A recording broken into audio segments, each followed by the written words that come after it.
Well, hello, everyone. This podcast is a member of the Red 5 Network. For more Red 5 Network podcasts and content creators, visit bio.link/Red5.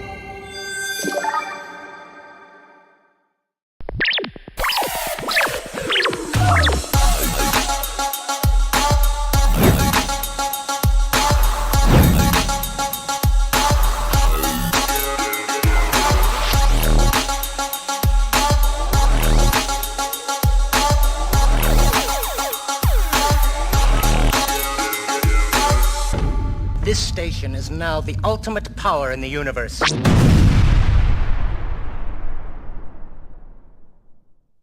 Well, hello, everyone. Welcome to the Costume Code channel. Happy Halloween. It's October 31st. And today we are, I have my guest, Ro is here with me. We're going to be doing a review of 5 outfits or costume props from the PropStore auction that's coming up, the live auction in the UK. And also we have a lovely guest with us today, Tim Laws. He is the director of consignments in the UK. And as well, we have our cameraman, George, who is going to be, he's a 2-camera shoot today. That's really exciting. This is like, we're hitting the big time here, Ro. Yeah, absolutely. Love it. Love it. So anyway, before we start, we're going to go around, just going to say hello to Ro. And I haven't been here with him for a while. I have my crow here to celebrate Halloween and my little witchy hat. Very As nice. we were just saying before we came on, that Agatha All Along is really the big hot show right now. So Ro, how you been doing? Fantastic. Looking forward to this show. When you sent over the catalog from PropStore and said, pick a small handful of items, they've got pages and pages and pages. And I'm like, why are you doing this? Why are you so cruel, Heidi? To be able to pick 3 or 4 items was horrendous. I mean, you could have gone forever just looking at all the wonderful costumes and props from movies and things like that. So we're very lucky, obviously, to team up with PropStore, and it's wonderful to be able to do this with you, Heidi. And Tim, nice to meet you virtually. Yes. Nice to meet you too, Ro and Heidi. How are you guys doing? We're wonderful. Anyway, we were able to work out the time zone, so you're a little bit later than we are. But we really appreciate you coming on. We used to have Alex was our UK rep, so we're very happy to have you today. Tim, do you want to tell everybody a little bit about yourself? Yeah, my name is Tim Laws. I've worked here at PropStore for a long time, 25 years, I think now, coming up. And I've kind of done every job at PropStore at one time or another. And now I am director of consignment. So I get the fun job now. I'm the guy who talks to consigners about getting these wonderful, wonderful items into PropStore. And I think the really exciting part of the day for me is just, that phone rings or the email comes in and you just do not know what is coming. And it's there are some of the stuff in this auction blows my mind. And there was a stage where we didn't know these pieces either existed or they would be coming in for auction. So it's just so exciting. We're already working on next year's auction, so it gives you an idea of how long this takes to put together.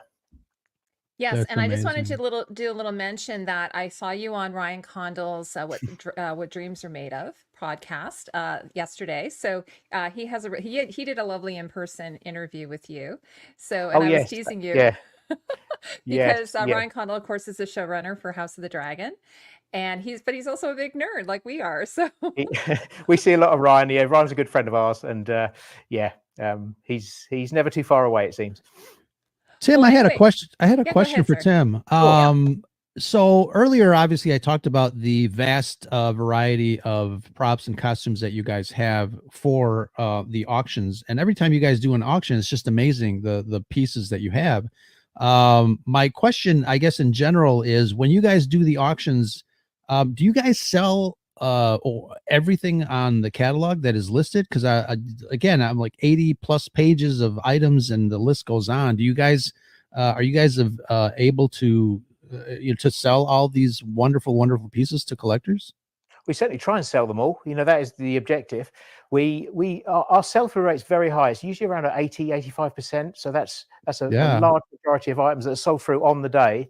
And then obviously after the auction is finished, there tends to be a period where you get after sale offers and people coming in to try and see if they can do a deal.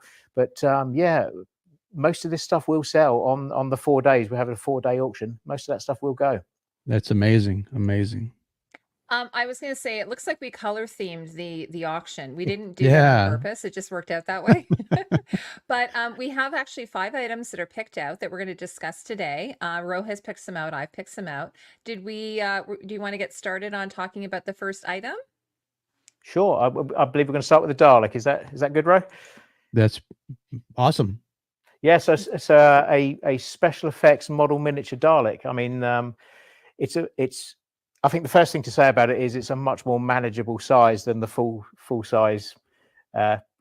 The full size Dalek won't even fit through a standard door. I don't know how they conquered the universe, because they couldn't even fit through a door. but this is much more manageable. This is a much more realistic size. It was made by the Model Shop for 2 episodes of Doctor Who in 2013. One was The Day of the Doctor, which was the 50th anniversary special, and the other episode was The Time of the Doctor. So it gets some screen time. It's got some wiring in there. I think it does light up, but I just think it's a beautiful display piece. It's a really, really nice size. It definitely is a nice size, and obviously the character and the show Doctor Who is probably one of the oldest running shows in broadcast history. I don't think anything rivals it. Star Trek is up there, but it predates Star Trek. It's So, and the Dalek is a great design. We see it at conventions here in Chicago from time to time. The people that build these things, actual, life size. We've got folks that build TARDISes too. So it's a nice piece. It's an amazing piece, and I think it would look really great on my desk. I think it would too. I assume you've got a credit card. You can register to bid, and away you go. You can see that Ro's not into collecting. No, what is that? No, Star what? There, buddy. No suggestion whatsoever that you're a collector. But I do have a friend who asked me specifically about the Dalek, that particular one, and asked me about bidding. So I forwarded all the information on the website, and I think he's registering to be able to bid on that. So that's great. Sure, and if he has any particular questions, just ask him to drop me a line. No problem. Excellent, love it. So so the next one is actually, it's interesting, Tim, because I know that you discovered some of these Cleopatra outfits just watching Ryan's interview with you, and because I thought that Debbie Reynolds had most of the collection from Cleopatra, but you sort of have discovered some of these new costumes. Sorry, Ro, this is your costume. I shouldn't be moving in on your territory. No, go for it. Go for it. Yeah, I mean, the story of the acquisition of this costume and a number of others in our auctions, pretty exciting, really. These have come from a costume house in Rome. The company name is Costume d'Arte, and they with the Cleopatra costumes, they knew what they had. These were kind of prized assets in the company collection. They're very proud of their work, very proud of what they did. So these were kind of ring fenced at the costume house. But while we were there, we started to discover a number of other items, including costumes from the spaghetti westerns, and also from some of the Monty Python films, and numerous others. So the whole acquisition of those was really, really exciting, and most of these costumes have never been seen before, and some of them, and they've all certainly never been offered for sale before. That's amazing. When we get together with you guys, one of the biggest questions that I always have is what these costumes are made of, and obviously because they are Hollywood, they're film, the actors don't want to get bogged down with actual like metal and that sort of thing. What is this particular one made of? Because props to the makers, because they look like metal on screen, obviously. But absolutely, yeah. Well, this is what you're doing here with Ro is a bygone age, really, because this is leather and metal. Oh wow, yeah. So it is lightweight. I mean, you're talking about aluminums and aluminums and other sort of stuff. Some of the details are kind of ornaments that have been made into it to decorate the costume. But the costume itself is leather that's been painted silver, and the feathers are original. It's quite a heavy costume to wear, I would imagine. And today it's all going to be lightweight plastics and realistically painted to look like metal and leather. But this is the real deal. It's beautifully made, and I think apart from that, what really has surprised me of this is the condition of it. It looks like it was made a month ago. Absolutely. Yes. That was my Beautiful. first thought. Yeah, I was It going to doesn't say even how look like old anyone's this. even worn it. Yeah, how old is Right. it? Over 70 years old? Yes, it's 1963. So Amazing. that's getting on Oh, I got 70 the years. number exactly. 60 years. That Yeah, never 60 years. happens to Yeah. me. I'm That not a math is person. That's amazing. I love the look of it, and like you said, I mean, it Mhm. looks like it has just been made. But again, the craftsmanship of the folks back then, utilizing real material is, and I would suggest it would add to the realism of the suspension of disbelief when you're in that costume, Yeah, working on a movie I like would this. imagine. I imagine it helps the performance definitely, and the whole look of the film, it just adds to it. And obviously back then in the 60s, 50s and 60s, you would have had people that were highly skilled at this, and those people, I'm sure there are great leather workers around today, but they're not Sure. generally employed in the movie industry, I'm sure. And Tim, of course, I wanted to mention that was worn by Richard Burton, right? That's a hero Richard Burton, costume, I believe. 7-time Oscar nominee. Yes, as Yeah, I Mark mean, Antony. was Mark Antony. Yeah, obviously the movie's very famous for the number of costume changes that Elizabeth Taylor went through. I think it was 64, 65. It was a record that's only recently been beaten by Madonna, I think, in Evita. Oh wow. Perhaps again since, I'm not sure. But yeah, a very high budget film, big film. Taylor and Burton were obviously a sensation at the time. Mhm. And this, I think, the gravitas of this costume is kind of equal. It's what you expect to see from a movie like that. I'm surprised they got by the censors with the length of that the dress. Well, I couldn't comment. Maybe they put little shorts on him. Could be, Anyway, could be. an absolutely gorgeous, stunning costume. Can you mention what the starting bid on that is? Do you Yeah, know I'm going to have to offhand? refer to my notes because I've had to change it to dollars. Well, it's up to you, whatever you want to do. Yeah. No, fine. The dollar conversion is about 32,000 to 64,000 Yeah. approximately. And what do you have an expectation of what you might see on that? No, it's really difficult because so few of these costumes have ever come to market before. Mhm. Yeah. And this, we have a number. There's a number of Cleopatra costumes in the sale. This, I think, is aesthetically the most pleasing. It's a beautiful thing, but it's so difficult to tell the level of interest and what these might go for. I mean, these are one of a kind pieces. They're incredible. Absolutely. And on your very lucky. website, you always have like really great pictures and the Sure. details and everything. If people want to go to your website and check out what close-up we feel pictures like of it, these. it's very important to get the pictures right and the photos and the description because these are documents now of history. These are we're recording these pieces as they come through our hands, and we want you to refer back to them, and it's part of the provenance chain now too.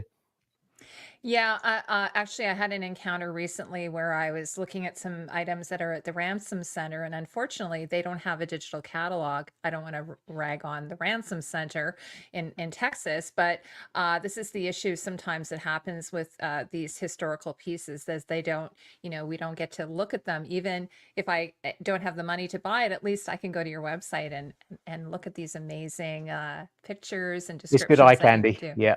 Absolutely. Well, kudos to whoever ends up with it. Definitely a jewel in their collection. Yeah, it's a work of art, isn't it? I mean, that can go in a display case in any house, and it looks pretty incredible. It's stunning. And is Richard Burton's name on the inside? It is. There's it is labeled inside for Richard Burton. It's So cool. Yeah. That alone. Yeah, I know. Yeah, I Absolutely. agree. Right, Ro? Of course, the next costume is the one I chose, which is Princess Buttercup from The Princess Bride. Woo, woo. Very nice. And a little bird told me that this is Tim's favorite movie. You're not wrong. Yeah, you're pushing an open door here. Yeah, I love The Princess Bride, and I think this is the costume you think of Robin Wright wearing mostly. Mhm. This is the kind of signature dress, isn't it? I'll step out Yeah, the way. that was one of my favorite actually. And I did notice that you did have another one of these that went up for auction, that sold at auction. The That's right. difference on this one is the hem is rough. So I'm assuming this is supposed to be like a distressed version of this costume. Yeah, Is so that correct? I would imagine it's going to be worn later on in the film, maybe just before the fire swamp. So yeah, we have seen a couple of these. These have come from the original costume house that provided the costumes for the movie back in 1987. It's lovely that it survived. I think it's instantly recognizable. I'm sure you do, Heidi. Oh, I knew it right away. And of course, my favorite part of it are those sleeves. Those Yes. I think they're like cartridge pleated. They're just absolutely stunning. And of course, Robin Wright, who was Buttercup, she was absolutely just gorgeous, stunning in this. All of the costumes in the movie, actually, but this one in particular, because I think it's the only time she wore red, if I recall. Oh, yeah, you're probably right there. Yeah, I mean, it's. I just think those sequences are so memorable, and I agree with you. She was stunning in perfectly cast. I know they spent a long time looking for Buttercup. It was the hardest role for them to cast, probably other than Andre the Giant. And they couldn't have done better, could they? Absolutely, because I think before that she'd only been like a soap actress, or like she's Yeah, been it was, on Santa was it General Barbara. Hospital? It's Yeah, not a show we get out. Maybe General Hospital or something. I heard. Yeah, it was a daytime soap. but what a piece to have to own. Like, honestly, that would be an absolutely amazing piece. It I looks mean, like she must have been quite not very tall, just based on the length. Yeah. hard to say. I won't ask you how tall you are there, Tim. 6'4". Oh, there you go. Yeah. No, just beautiful. Do you have any more information about this piece? Like how much the starting Yeah, bid the is? bidding start around about $6,500, around about. So it's not crazy. I mean, you could certainly go into most town centres or shopping malls and find dresses that are more expensive than this, I think. For sure. And then so keeping with the red theme, Yeah. we have Tony Soprano, who has some nice bold red stripes in his costume. And one of the reasons why I picked out Tony Soprano is there's a lot of interest in the Sopranos again, and maybe because of the penguin. And so I recently did a live stream talking about the Sopranos and how iconic it is and how iconic Tony's clothing is. So do you want to tell us a little bit about this outfit that you have here? Yeah, first of all, I agree with you completely. This kind of would you call it like a bowling shirt style? I mean, Yeah, I'm I not. think so. Yeah, He it's wears a kind lot of of these. yeah, it's synonymous, isn't it, with kind of the Italian New York mafia kind of vibe. Certainly a signature piece for Tony Soprano. I think you always imagine in a shirt similar to this. I mean, he got through. I don't know the last time you watched The Sopranos, but he seemed to wear a different shirt in every scene. It was, but they were often like this. They're often this kind of bowling shirt style. Right. This one was worn in the final season 6 of The Sopranos, and the episode was called Stage 5. The trousers also turn up in the pants also turn up in the final episode, Made in America. We say trousers here too. Oh, that's good. Yeah, I feel like we're making Tim sort of have to explain. Oh no, we're good. We're good. Canadian, so we say trousers in Canada. It's like braces, suspenders. I kind of flip back and forth. Braces, suspenders. You know both. That's good. I agree with you. I think The Sopranos is generally considered one of the greatest TV shows of all time. I think it's on everybody's list. Agree. Isn't it? Yeah. It is, absolutely. Yes. This is another benefit of this particular costume. It actually comes with a certificate from James Gandolfini, which he has signed. So this came from his personal collection, which I think makes it just that little bit more special. Sure, yeah, of course, especially since we lost him so young. I think he passed away in his 50s, so that makes it even more impactful. Big are loss. you allowed to say the size? I think I read it was like maybe a 3X. Something like that. I mean, we've got one of our standard male mannequins here, but the guys have had to put a load of bubble wrap and stuff around him to try and give him a bit of shape. But we're still struggling. It's still not quite there. Yeah. Yeah. Well, we really appreciate you. You presenting some of these amazingly iconic costumes and props, and also it's kind of fun because we get to see when you're zooming in that we get to see some of the costumes in the background that you have as well. Yeah, absolutely. I saw Tron's towards the Dalek. You had a prop helmet from Tron, obviously the Stormtrooper, which is and he's got near the and ghost dear to my face heart. You for got Halloween. Chucky back there. Lots of Halloweeny stuff. Yeah. I had a question, Tim. Sure. Taking a look at Tony Soprano's outfit there, if you weren't familiar with the show, it just looks like a really nice, pair of trousers and his shirt and stuff like that. Have you guys ever found that an owner who was submitting a costume piece found their costume by accident, whether it was like maybe they found it at a thrift store that they brought it in and they did some research, or a dry cleaning, somebody left something there and never returned, never picked it up? Was there any item in the collection that maybe was found by accident? Oh, I'm not sure we have any pieces in this auction that are specific to that kind of scenario, but that is definitely something that happens. A lot of studios will clear costumes into they'll take all the labels off it, all the names off it, and it'll just go through to an ordinary kind of thrift store or discount shop to, because some of these, quite often their designer labels are expensive costumes, expensive clothes. So that does happen. And, I can't think of anything off the top of my head, but I know that is a scenario that has definitely occurred. Wow. That's cool. Well, I know yeah, because that I was happened with sorry. Oh no, I was just thinking of the example, I guess, in reverse. When George Lucas was doing Star Wars, they needed a jacket for Luke Skywalker for the throne room scene at the end, and somebody found a jacket at a thrift store that looked kind of spacey and futuristic with some ribbing on the edge of the shoulders and stuff, and they brought it back. They dyed up the leather a little bit, and it became one of Luke Skywalker's iconic jacket. It was a jacket from a thrift store. So yeah, and that happens that way around quite often. Quite often they'll be caught short on set for something, and I remember talking to a costume designer that literally handed his raincoat over and gave it to the lead actor, and became the raincoat for that scene. And there's only one of them, and he put it back on his own back when he'd finished, and kept it. So that happens too, for sure. There's a lot of improvisation on set. Yeah.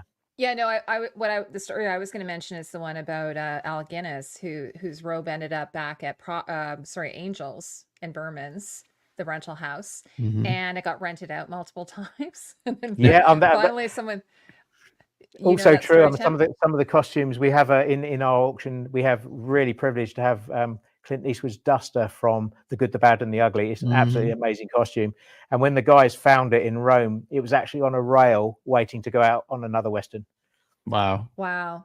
By the way, Luke Skywalker's serape was inspired by The Good, the Bad, the Ugly, the poncho that Clint Eastwood wears. Kudos for using a Spanish term there, Heidi. Yes, I did use a Spanish term, and I'm Canadian. I think that's an ongoing debate, isn't it? Poncho or serape? So yeah. Well, I think Luke's was a poncho, and then I believe that Clint's was a serape. Oh, I'll bow to your great knowledge. Yeah, and actually, speaking of Sergio Leone, I definitely want to do like a review of his iconic spaghetti western costumes. So I'm gonna have to do some research on your website in the coming. Yeah, I'm your man for that. If you've got any questions, I'll talk all day about that. Oh my gosh! Oh, that would be amazing. Okay, well, we have one more item. It's on a costume. It is, what is it, Ro? It's a tire, a wheel from Chitty Chitty Bang Bang. Oh, you're glad you said that, and I'm glad you said it slowly. Starring Dick Van Dyke. Dick Van Dyke, one of my favorite actors. Back in the day, I was telling you guys before we started rolling, really fond memories of this movie. It was, a childhood favorite of mine. And I think it's something that everyone should watch with their family at least once and keep it in their arsenal of films. It's a really great film. And I was surprised that you had this. It's a really wonderful piece. Yeah, pieces from this movie are pretty few and far between, to say the least. Obviously, it's a film from a long time ago, but I agree with what you're saying. It's still relevant today, much like The Princess Bride. Actually, it is a film that you can still watch with your family today, and it's still relevant. It's still funny. It's still entertaining. And items from Chitty Chitty Bang Bang are very scarce, especially pieces from the car itself. Now, is that a spare tire? Is that what? It is. What's the little history of that? It's a spare tire, and it's kind of strange. It's molded. It's fiberglass. This whole thing is that's, you might be able to hear it. It's hollow. it's actually quite fragile because it's so old, but it's Mm. literally a Goodyear wheel that has been molded and then cast in fiberglass and then put on the side of the car. Wow. Yeah, because I'm kind of trying to remember what the era is of the show it's like a period piece, if I recall. Like it's 40s or 30s or something. I'm not going to show my ignorance. Like I think it might have but been from the 60s, but I think it's supposed to be a period era, isn't it is. Yeah, that's correct. Yeah. Yes. And of course it has that iconic song, Chitty Chitty Bang Bang song. Which Yeah. you guys are going to sing for us right now. Well, We I won't should do that today. We should, but it, you know, it's I do have the vinyl record of the soundtrack, and listening to Julie Andrews sing, you know, most yeah. of the songs on there is just again, it just brings you back to that era. Watching that movie with family, it's great. And I love her in Sound of Music. Obviously, she was a favorite actress of mine as a kid. I think she's in Mary Poppins. I think it was a different actress. Oh yeah. Right. I think it's a blonde actress, if I recall. Yeah, that's what I meant. She passed away quite recently, I think, and I've just forgotten her name. Okay. Too. Yeah. But anyway, such amazing props. The other one I noticed in behind you have the Green Goblin. Yeah. Did you see that? Did you see that? You don't have good to eye. You've got a very good eye. I'll try and get out of the way so maybe George can. Am I going the wrong way? I saw him. There he is. He's hiding in the corner. Yeah. Next to Darth. Yeah. Yeah. There's a Darth Vader there and Hellboy. It's a pretty awesome Darth Vader. I didn't even notice Darth Vader. Are those part of your permanent collection? No, these are all these. Everything you're seeing in these display cases is part of the auction on the 14th of November. Wow, such great everything stuff. is there. Yeah. Do I need another Darth Vader? Possibly. You can never have too many Darth Vaders. No, there's always another one, Ro. You always need another one. This is like a big one as well. You need a really big one. You need one to wear, Ro. I can wear this. You know, my son's first Halloween, I wore that and walked around the neighborhood, and it was very difficult when the sun went down at dusk because it gets a little foggy and I can't really see. So my wife kind of left me in the middle of the street, and I'm like looking around. I couldn't get back home. But it's one of those things that, you know, it's a cumbersome costume with the boots and the inner cloak and all that stuff.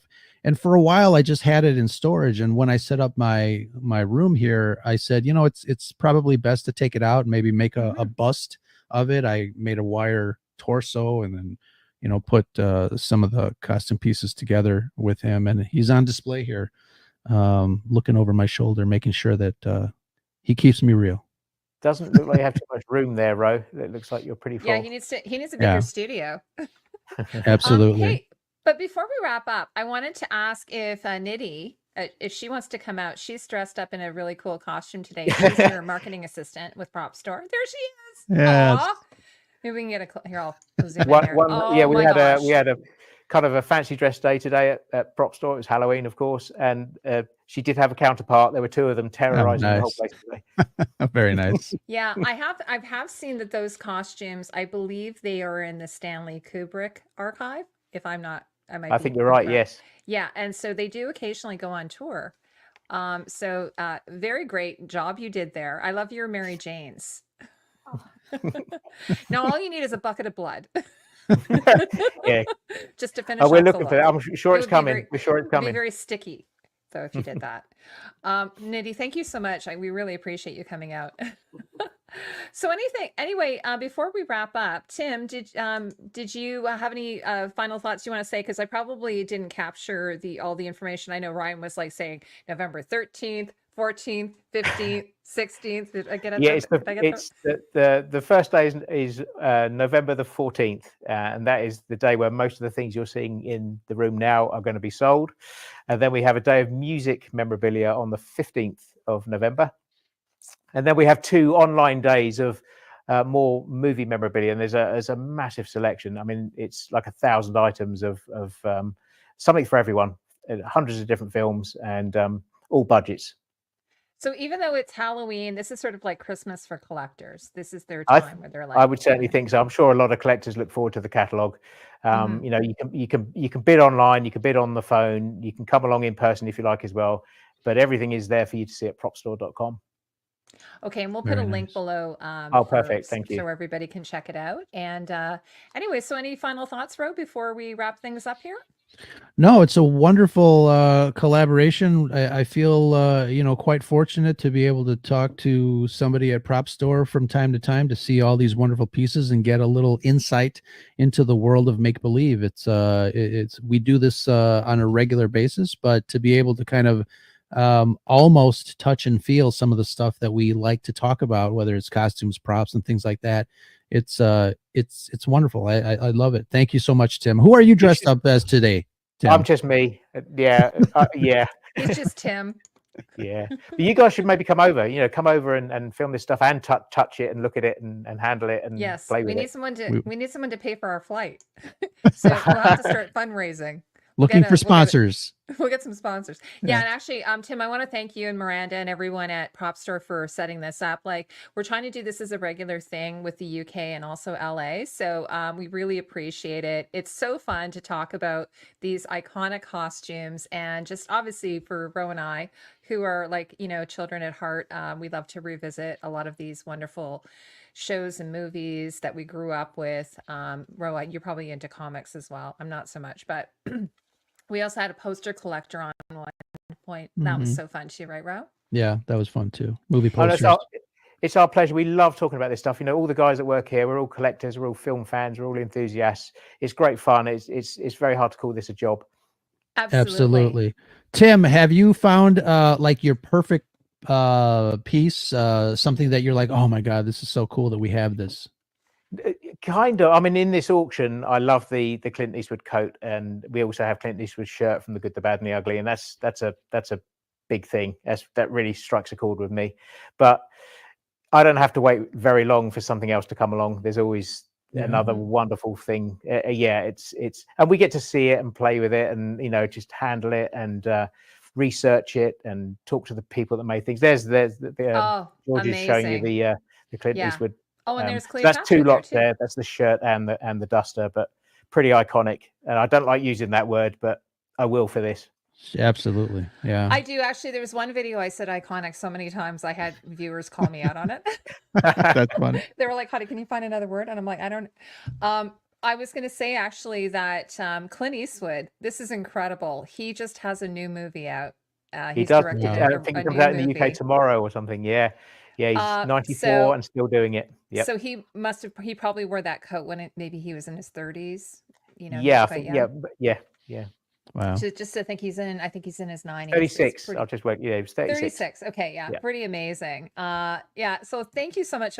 And Tim, I will definitely be reaching out to you about the Sergio Leone oh, for sure. spaghetti westerns. Which of course have gone on to inspire so many movies, including Star Wars. Endless movies for sure. Endless movies, absolutely. So anyway, I want to thank all of you today. Ro, what are you up to? I don't know. The weather's getting a little iffy here on Halloween. I'm gonna go out and find my my rain serape and put that on. Or poncho. And also, and what about Tim? Do you do anything for Halloween in the UK? Do kids go trick or treating? No, we lock the doors, close the windows, shut all the curtains, so and it's hide. Like a purge. Yeah, sounds like my house. We don't have children, and we avoid the whole thing. Well, I want to think. My oldest is going out. He's told me he doesn't care. He's like, I'm going out. And I'm like, all right. He's dressed up. He went to school today dressed up. Yeah, we're gonna do that here, and we're gonna give out candy. So I won't be locking down. I won't be shutting down the shutters in my house. So very nice. Very good. But anyway, I wish you both a wonderful, happy Halloween, and Tim, we really look forward to having you back on another time. I'll look forward to it. My pleasure. Tim, you're iconic. You are iconic. I'm gonna go to my thesaurus and find another word, and I'll let you all know later what it is. Excellent. Okay, awesome. well, Thank you guys. For everyone who's watched today, we really appreciate it. Happy Halloween to all of you. Yes. So take care, and we'll talk soon. Bye, everyone.